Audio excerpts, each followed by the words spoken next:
I am okay.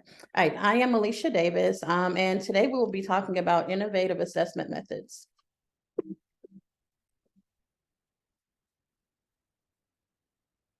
All right, so as for today, as far as our agenda, we are going to just start out with a brief introduction. We'll talk about assessment goals, learning styles, innovative assessments, the innovative environment, and also just a wrap up.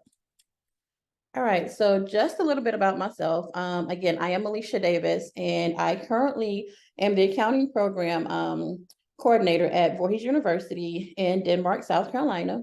I have served at a variety of different institutions, Midlands Technical College, Southern Western University. I've spent time at Newberry College, Professor of the Year at Voorhees University, Newberry College, and I've done like quite a bit of work in assessment. So that's just a little bit about me. All right, so let's talk about assessment. And again, like this particular session is really meant to be like, very interactive and very engaging. Before we even talk about assessment goals, so just for anyone, whenever you think about the word assessment, what comes to mind? You can type it in the chat, you can unmute yourselves, but whenever you think about the word assessment, what's the first word that you think of? Data. Data, okay. Anyone else? Matt in the group chat said testing. Testing, okay. Yeah, so it's like typically whenever I talk to women individuals about assessment, I typically hear, okay, I'm testing, quizzes, research papers, and so forth. All of those are different types of assessments. And just during today's session, we will talk about like some of the traditional assessment methods. We'll also talk about innovative methods as well. However, with any type of assessment that you use, you do need to have an actual goal for your assessment. So why have an assessment if you don't really have a goal for it? And so whenever we think about goals, I like to use what we call the SMART method. SMART, S is S for specific, M, measurable, A, achievable, R, results focused, and then T, time bound. So whenever you see the word specific, what do you think that actually means as far as assessment goals? What does specific refer to? What do you think?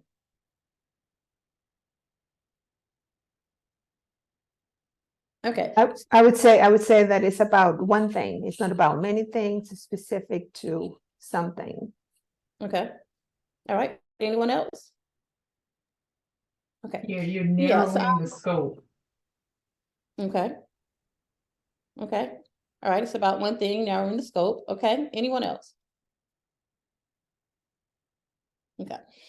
All right. So yeah. So just like in the course of your particular class, like whenever you are assessing just like students on just like different learning outcomes, yes, it is like very important that you do give your students like an assessment that is actually very particular or like very focused on that particular outcome. So you want to make sure that it is very specific to whatever it is that student was supposed to learn.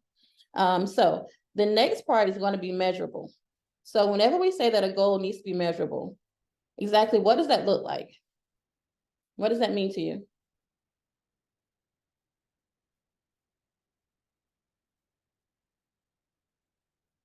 How do you measure an assessment or students' performance?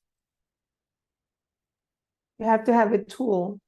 That has to be a rubric, could be an specific assignment, could be something that is standardized, that could be used as a measurable tool. Exactly. Yeah, and so I'm like one word that I heard earlier was like testing. So like if you were going to give a test, okay, like you may grades may range from 0 to 100. So that's actually going to be just like one way to actually measure how a student did on that particular assessment. So yes, it has to be measurable. So there has to be like some type of tool in order to measure how a student performed on that particular assessment. All right, and then the term achievable. What does that mean as far as assessment? A goal must be achievable.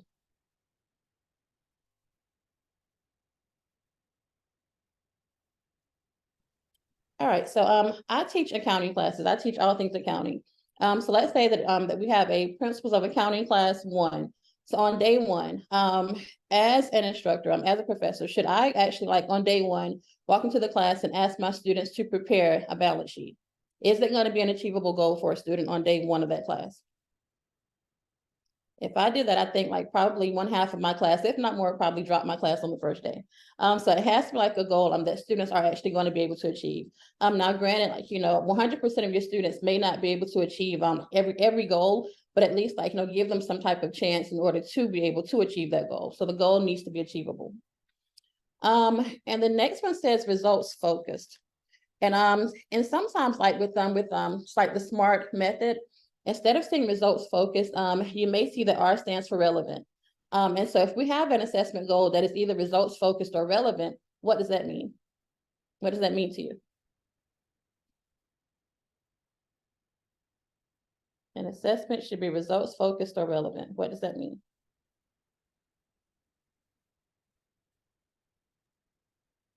Relevant. So it really should relate to the overall picture of what you're doing and also to your learning objectives. Exactly. It should be in line with all those things. Exactly. Yes, always. Yeah. So let's go back to the example. Okay, if I ask my students to prepare a balance sheet, I don't really want to give them an assessment that tests them on something that's outside of the balance sheet. I do want to make sure that that assessment is actually relevant to whatever the topic is that we are covering that particular just during that particular session. And then time bound. What does time bound mean? Or timely? What does that mean?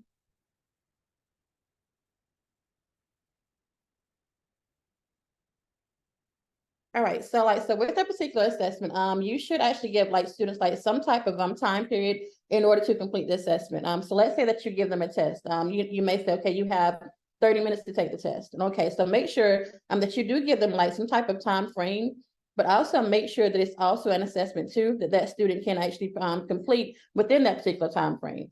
So let's say, for example, you don't want to give students a research paper, a 30-page research paper, and give them 1 day to complete it. Now that might not really be too timely. So any questions on the SMART method for the assessment goals? Okay. All right, so the next one deals with learning styles. All right, so I have a discussion. So as far as the different learning styles, here we see auditory, kinesthetic, as well as visual. So here it says, in line with just basic research, which is focused on the concept of learning styles. It says some faculty might tailor their teaching style so that it is more congruent with a given student or class of students' learning style. Others have argued that a learning or teaching style mismatch encourages and challenges students to expand their academic capabilities. What are your beliefs? Do you consider your students' learning style when constructing your assessments? So, how many of you actually do consider your students' learning, your students' learning styles whenever you are trying to construct your different assessments? But before we do that, there's actually a poll that I want to actually deploy here. All right, so it says, do you consider your students' learning style when constructing assignments? So if you do, go ahead and choose yes. If no, go ahead and choose no.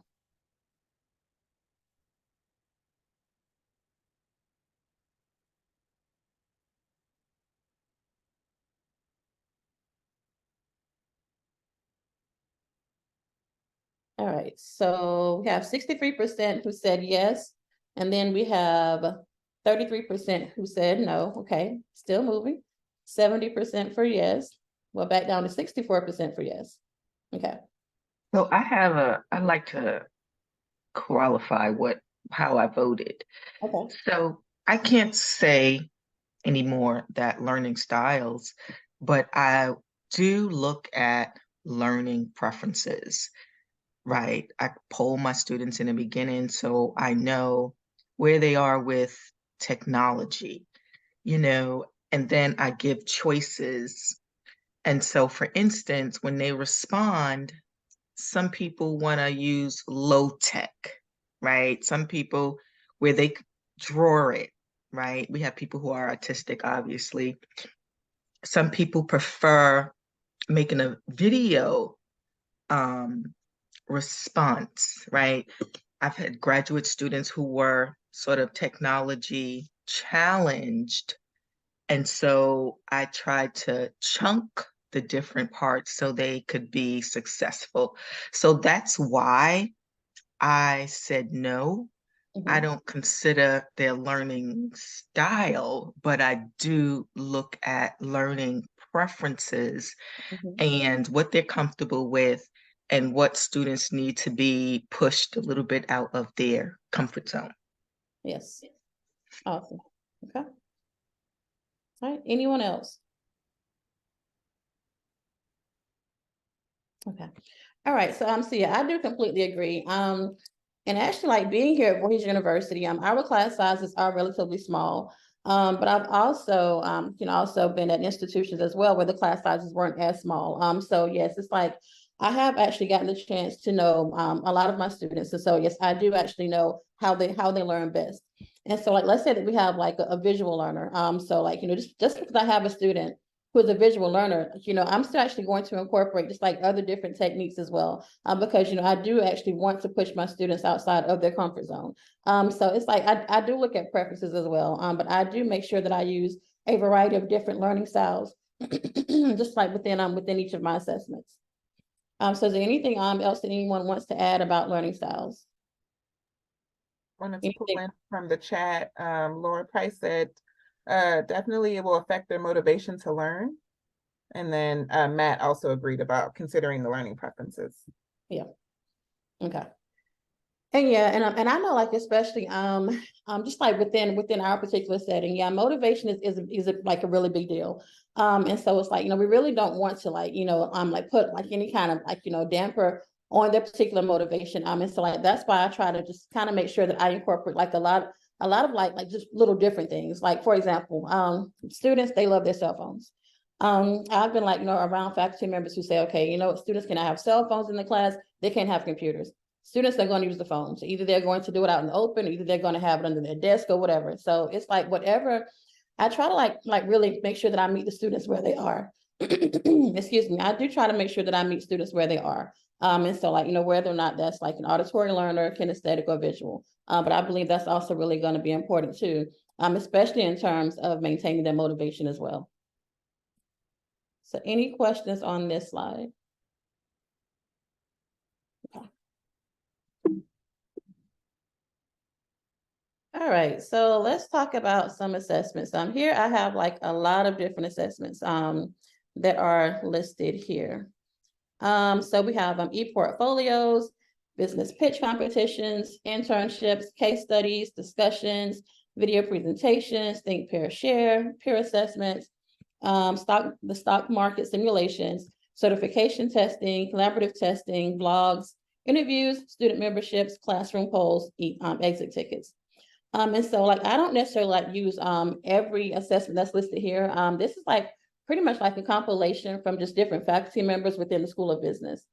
But it's like one that's really big right now on our campus is what we call the business pitch competitions. So I'm just like within the School of Business, I think like every individual area actually touches just like entrepreneurship at this point.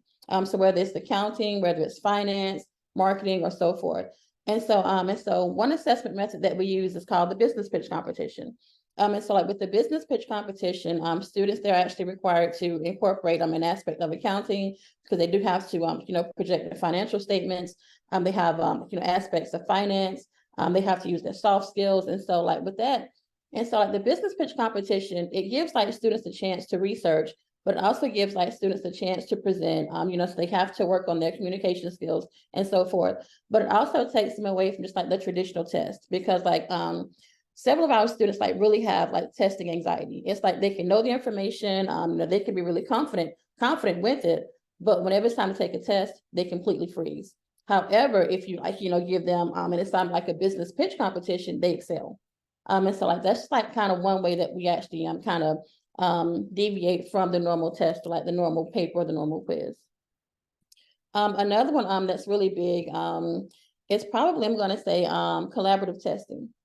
So when I first started collaborative testing, I really think like I kind of like, kind of tested the limits just a little bit. But I told students, because I guess it's like really a lot of our faculty members here, actually all faculty members, like maybe except for one, we all actually had experience in corporate America. So like whenever you're in corporate America, you have to actually learn how to work with other people. And so whenever I'm testing students, so like, I may allow them to like, work in groups. I may allow them to share. The only stipulation I give is, okay, even with the discussion questions, you can discuss those, but at the same time, okay, like, you cannot copy and paste someone else's answer. So I do want to like, actually encourage them to share with each other, like, share ideas. And so like, that is one reason for collaborative testing, but students, they really do seem to really like collaborative testing. So does anyone have like any innovative assessment methods that they actually use that works really well on your campus? If I may, actually, so in the chat, Dr. Angela Walker actually posed the question, how do peer assessments work at your area/institution? So if we want to throw that into the discussion as well. Yes, so peer assessments, that was actually like probably like one of the most well, I would say this one actually came from our dean, Dr. Catherine Whitaker. She used like peer assessments quite a bit. It's like she really, her 9 o'clock class is like a business communications class. So she'll give them like an assignment. They may have to like, write a memo. They may have to, develop or just like record a 5-minute video. And so like what it is, she'll actually pair them into groups. And so like they would actually have to critique each other. And so it's like, no, that is what she considers to be a peer assessment. And so like they have to critique each other before they before they submit the final project to her. So hopefully that makes sense. Okay. Another one here that our finance students really love is called the stock market simulation. And so like here, and we're going to actually talk about just like the innovative environment in just a few minutes. But with the stock market, we have like a lot of students who are really like, they love investing. So like every time they get like, money from it, could be just like whatever the source is, they want to invest it. And so we have them like the stock market tickers that are like actually out in the halls. And so, students, they will go to class, they'll do like the stock market simulation, then they'll actually go out to the ticker and they'll just like, go and see if they made any money. But it's like students, they really love that. But that incorporates like elements of accounting, but also incorporates elements of finance and also economics. So that ties in, more than one area. And it also gives them real world experience. And then on top of that, students, they then go and use their own money to invest. And we've had students here who have actually made money off of investing based on just like the stock market simulation. But students, they really do love that. Another one that a lot of students tend to enjoy is student memberships. And so like just looking at student memberships, like that may not really seem to be an assessment. But the way that I incorporate that is that there are like a lot of different professional organizations that actually provide free student memberships, such as the South Carolina Association of CPAs. And so it's like the membership isn't necessarily free, but on the application it asks you if you need a sponsor.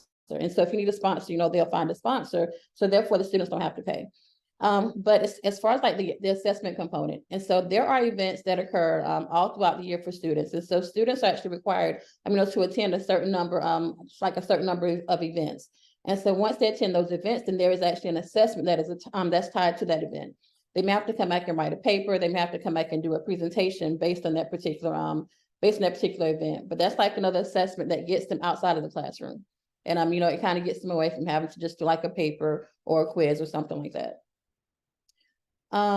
Here we also build in internships as well. On your campuses, is there anyone, it's like any campus that actually requires students to complete an internship for graduation? Like, does anyone else do that aside from Voorhees University?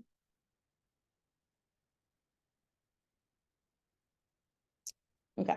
All right. Yeah. So students here, no matter if they're an accounting major, finance, entrepreneurship, or just like whatever their major is within the School of Business, except for organizational management, students are required to complete an internship for graduation. And just within the internship class, students, they are required to prepare an e-portfolio. And so with that e-portfolio, it just really outlines everything that they learned within that particular internship. They are required to interview their site supervisor. They have to include just like pictures and like just different graphics of just like the different places that they've interned. They have to record just different journal entries. It's like all of that has to be a part of that e-portfolio. And students are required to present the e-portfolio before they actually complete the actual internship class. But it is an actual class, and students are required to complete that as a graduation requirement. And so like that also gives our students too, just like the real world experience prior to graduating. And so our students, they really do love the actual internship as well. So of the innovative assessments that are here, are there any that you have a question about? Or are there any that you all would like to discuss? Well, I can't say I have a question. Mhm. I'm looking at the collaborative projects, and it makes me think of a project I did recently on design thinking. Mhm. And the end result was whatever the problem was, the students uncovered, they had to develop a prototype to address it. So this was a education preparation class. And so they took a standard curriculum, Letterland, that's found in pre-K classes. And it was boring. A lot of teachers felt it didn't have, enough cultural awareness.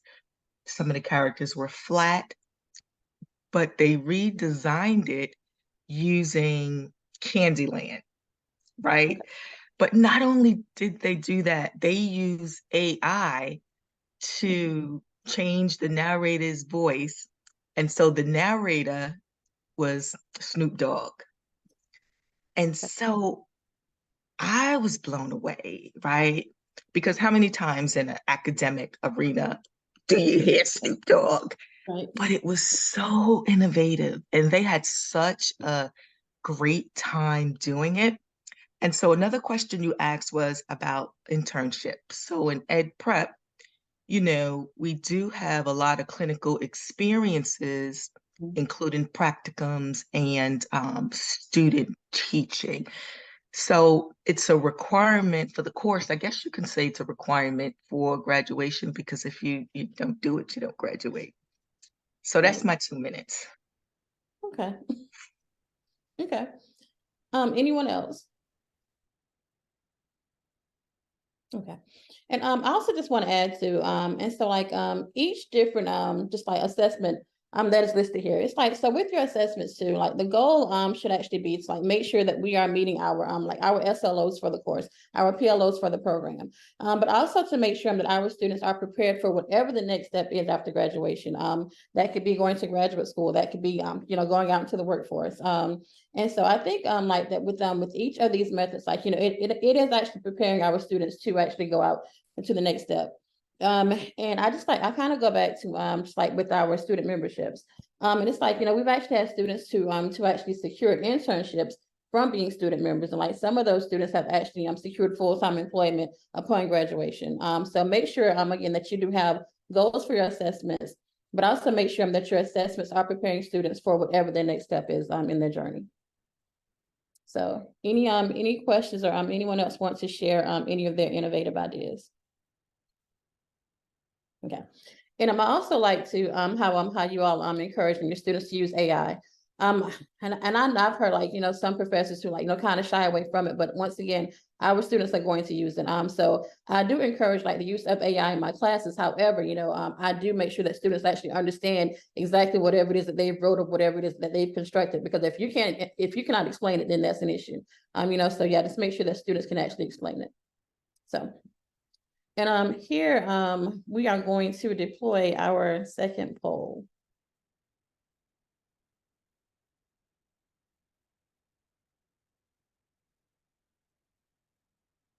All right, it says, which position on your campus is the most important position in establishing an innovative environment? We have the president, the provost, the dean, faculty, or other.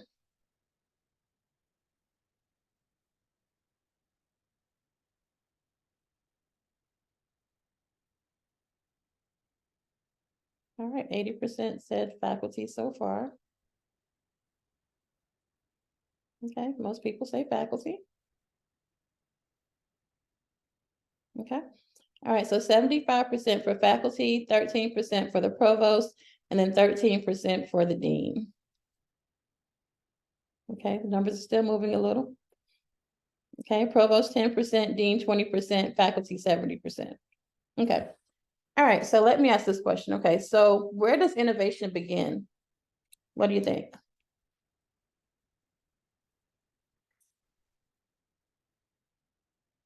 Where does it begin? With the president, provost, dean, faculty, other? I said faculty, and I said that because, when you mentioned earlier AI, it may be the role of the faculty to take up the charge and bring something forward like AI. So, we become the change agents.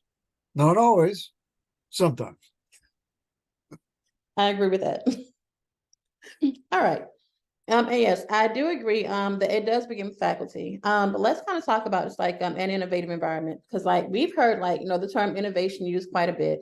And so like but in order to really thrive, just like with the concept of innovation, it's like your environment must actually be conducive for innovative teaching. And so here, an innovative environment. An environment that encourages people to think in unusual and creative ways. How many of you are actually encouraged to think outside of the box? Hopefully everyone. And if not, you don't have to say it out loud. But hopefully everybody is actually encouraged to think outside of the box. But an innovative environment fosters innovation and establishes a foundation for continuous progress while supporting strengths-based teaching and learning. And it requires collaboration, responsibility, transparency, and strong leadership. So the poll that we just completed, actually, it really takes like pretty much everybody on campus for innovative teaching to truly be supportive and to truly be effective. And so I know like here, it does actually start with the faculty because, we are, on the front lines teaching the students every single day. So it does start with faculty. However, just like, to really be innovative in the classroom, it does take support from the dean. It takes support from the provost. It takes support from the president. And so like, you do have to actually have an innovative environment for it to truly be effective. My dean and I attended a conference in Louisiana approximately 2 weeks ago. And there were some faculty members there who were kind of like, discouraged because they were like, okay, well, we really can't be innovative, because it's not really supported. We don't really have the resources that we need. And so it's like, there, a lot of the faculty members, like, kind of shied away from being innovative because they didn't really have, the environment that was conducive, to them being innovative within the classroom. And so like, you really do need to make sure that you do have an environment where you can actually think outside of the box. And so a part of our innovative environment here, our board of trustees is involved. And it's like, and that may seem kind of weird, but it's like at every board meeting that we have, the provost actually has to present and the president has to present. And it's like, they continually present on just like some of the things that we're doing here. And so it's like, there we get the support of the board of trustees. And so like, they're like quite a few of our assessments, like quite a few of our initiatives that actually, need funding. It needs like support. And so like a lot of times that actually comes from, people who are outside of the classroom, such as the board of trustees. Our president, Dr. Hopkins, he is very supportive of us, trying new things, being, thinking outside of the box. We have a provost, Dr. Hightower Mitchell. She is very innovative as well. The dean is very hands-on. Our faculty, we all work together. So I think like all of us, we pretty much support each other. If something doesn't work, we all put our heads together. We kind of think, okay, how can we change it in order to make it better for our students?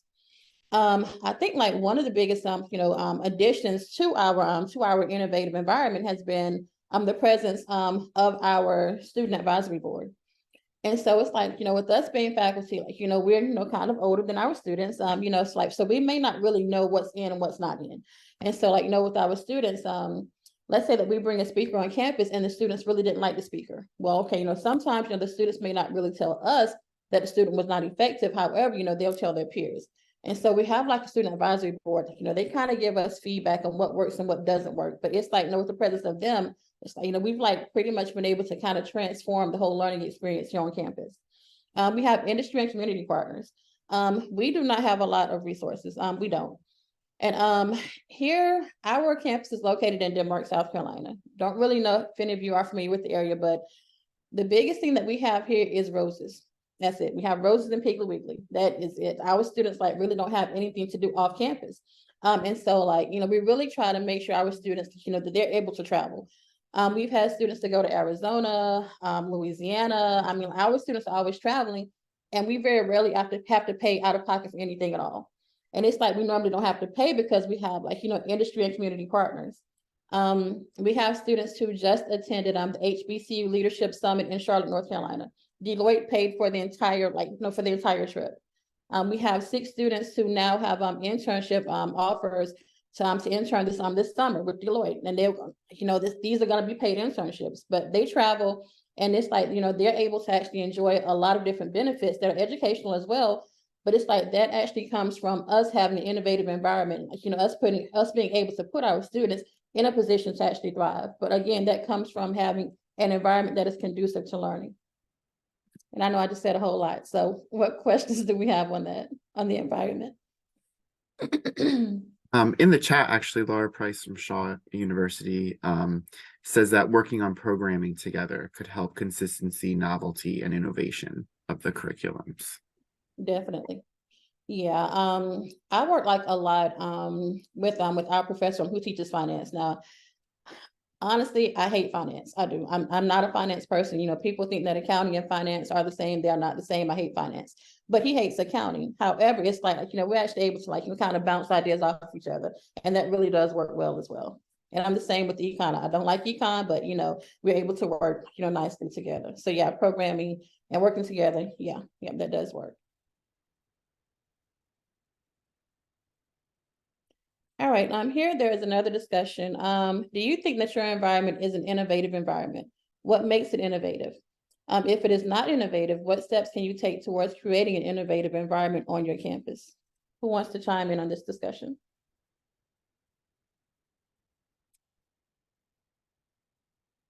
Who feels like their campus is an innovative campus? You have an innovative environment. My daughter goes to Claflin, so I think there was someone here from Claflin, I believe. So is Claflin an innovative campus? Yes.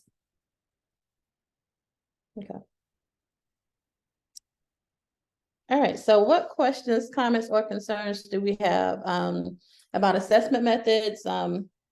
What works, what doesn't work? Strengthening the environment?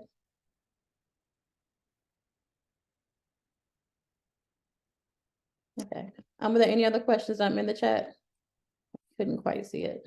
So, so actually Matt from Claflin says Claflin is innovative in some ways, but there is always room for improvement, which I think can be probably said for all institutions. Definitely. Yes, definitely. Okay. All right, so that is all that I have. Here's my contact information.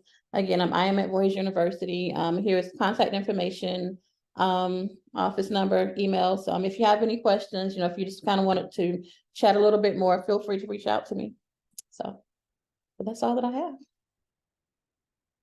Thank you so much for that presentation, Alicia. We can go to the next slide, or I guess we can, Kiriaka, if you wouldn't mind popping back up our presentation so that we can share with you all in the last remaining minutes the evaluation and then how to stay in touch with TLC as well.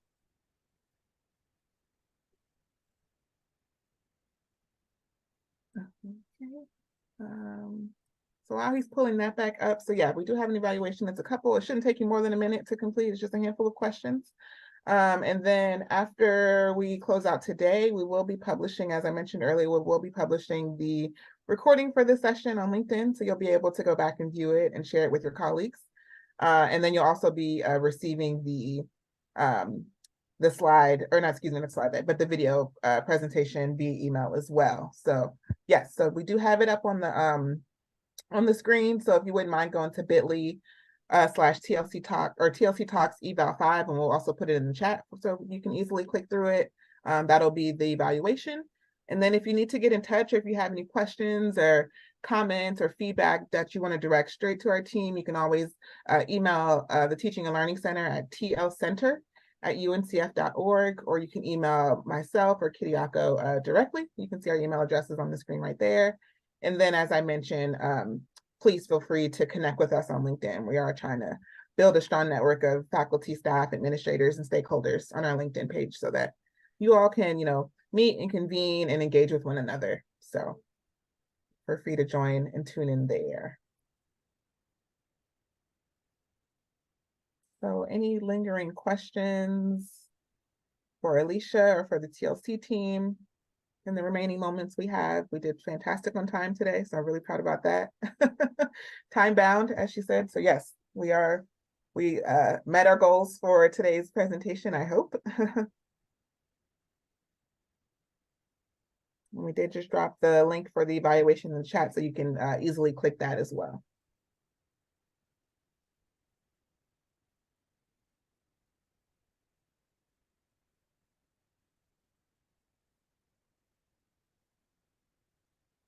All right, and if there are no outstanding questions, then I will give time back, even if it is for a handful of minutes, 3 minutes. Thank you so much for joining us today. Really, really appreciate you all's engagement and participation. It means more than you know. So thank you for being here, and we look forward to seeing you in the new year with some sessions in January. Thank you, and have a wonderful day and wonderful holiday season.